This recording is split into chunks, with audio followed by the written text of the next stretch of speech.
Nabízíme k prodeji stavební pozemky v obci Prlov, poblíž Valašské Polanky, které lze prodat jako jeden velký pozemek o rozloze 3393 m2 nebo více menších parcel. Pro pozemek parcela číslo 584/13 bylo v roce 2024 vydáno stavební povolení pro rodinný dům. Aktuální výměra pozemků je 1327 a 2066 m2.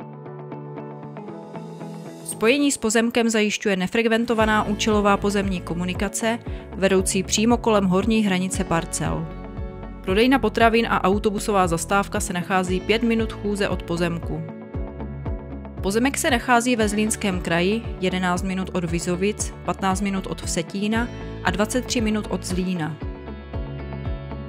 V případě zájmu volejte na telefonní číslo 774 345 646.